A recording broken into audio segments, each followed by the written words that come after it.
వెనకడ మేము చిన్నప్పుడు పాటలు పాడుకునేది, విద్యార్థులు సమసమాజ నిర్మాతలురా, విద్యార్థులు దేశ భావి నిర్ణేతలురా.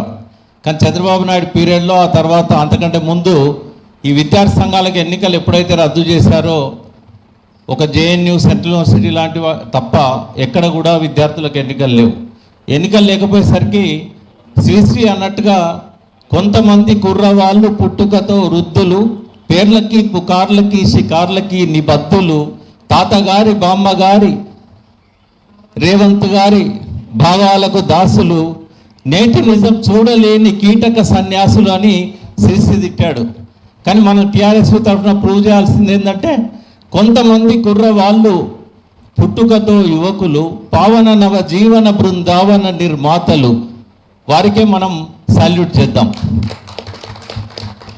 మూసి మీద కొన్ని టెక్నికల్ విషయాలు, కొన్ని లీగల్ అంశాలు, ఎందుకంటే నేను అడ్వకేట్ కూడా, ఈ రెండు విషయాల మీద 4 మాటలు మీతో పంచుకుందామని వచ్చాను.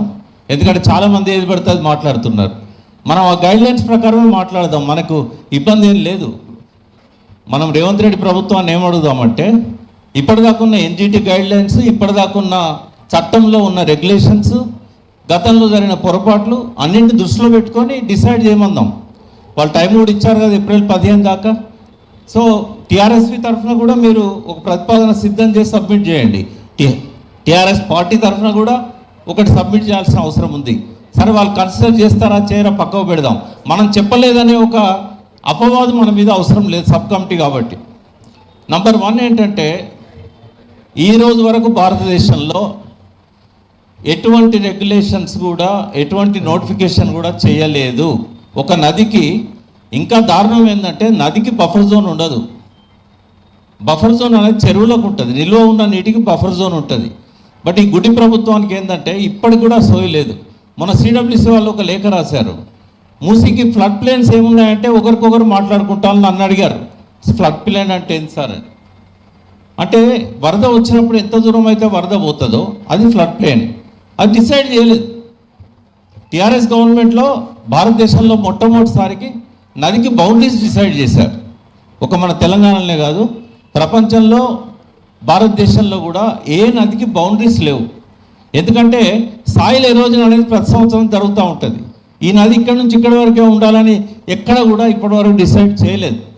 అదొక పొరపాటు అది. ఎందుకంటే నదికి కూడా ఫారెస్ట్కి ఉన్నట్టు బౌండరీస్ ఉండాలి, గవర్నమెంట్ ఆఫీసెస్కి ఉన్నట్టు, రోడ్లకు ఉన్నట్టు బౌండరీస్ ఉండాలి, మన ఇళ్ళకు ఉన్నట్టు ఉండాలి. ఉంటే ఏమైందంటే సాయిల్ ఎరోజన్ కాకుండా మనం కొన్ని చర్యలు తీసుకోవడానికి వీలవుతుంది.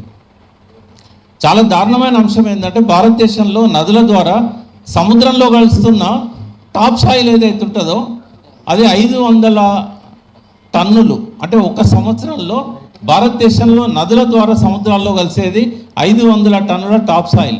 1 ఇంచు టాప్ సాయిల్కి 500 నుంచి 1000 సంవత్సరాలు పడుతుంది తయారు కావడానికి. మనం తినే అన్నం కానీ, కూరగాయలు కానీ, ఆహారం కానీ, సమస్త జీవులకు ఆహారం కానీ, ఆ మట్టిలో ఉండే జీవం కానీ టాప్ సాయిల్లోనే ఉంటుంది.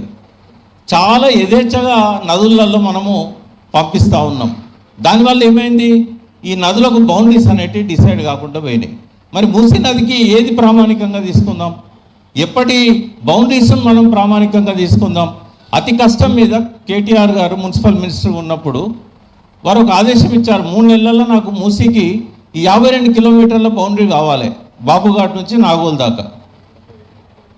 ఏం చేశారు, రెవెన్యూ డిపార్ట్మెంటు, మున్సిపల్, ఇరిగేషను అందరు కూర్చొని ఫైనల్గా ఏం చేశారంటే 3 సంవత్సరాలు పట్టింది బౌండరీస్ చేయడానికి. 3 నెలలు కావాలంటే 3 సంవత్సరాలు పట్టింది. ఇక ఆ తర్వాత గవర్నమెంట్ పడిపోయింది. ఇక ఫ్లడ్ జోన్ ఏంది, బఫర్ జోన్ ఏంది, ఎఫ్టీఎల్ ఏంది, ఏది లేదు. సరే, మరి ఇదివరకు ఇల్లు కట్టుకున్న వాళ్ళను కూలగొట్టే హక్కు మీకు ఎక్కడిది? ఎందుకంటే అప్పుడు 12 మీటర్స్ ఉండే. అప్పుడు 2012లో కిరణ్ కుమార్ రెడ్డి జీవో నంబర్ 7 తీసుకొచ్చాడు మూసీ మీద. జీవో నంబర్ అంటే నాట్ ఓన్లీ మూసీ, గ్రామాలలో కానీ పట్టణాల్లో కానీ వాళ్ళు బఫర్ జోన్ అన్నారు. బట్ అది ఫ్లడ్ ప్లేన్ అని చదువుకోవాలి. ఎంత ఉండాలి అని అనుకున్నప్పుడు జీవో నంబర్ 7 చెప్పేది 50 మీటర్లు అయితే సిటీలో, అది రివర్ ఒడ్డు నుంచి, రివర్ బండు నుంచి 50 మీటర్లు, ఊర్లలో అయితే 100 మీటర్లు. ఇది కిరణ్ కుమార్ రెడ్డి మార్చిండు. తర్వాత టీఆర్ఎస్ గవర్నమెంట్లో జియో నంబర్ 168 వచ్చింది. ఈ 168 కూడా కిరణ్ కుమార్ రెడ్డి ఇచ్చిన జియోనే యథాతథంగా తీసుకున్నారు తప్ప దాన్ని తగ్గించడం కానీ పెంచడం కానీ జరగలేదు. ఎందుకంటే సమైక్య రాష్ట్రంలో అది వచ్చింది కాబట్టి దాని మీద ఇంకా పరిశోధన చేయలేదు కాబట్టి కొత్తగా వచ్చిన ప్రభుత్వము ఐస్టీస్గా జియోని ఇంప్లిమెంట్ చేసింది.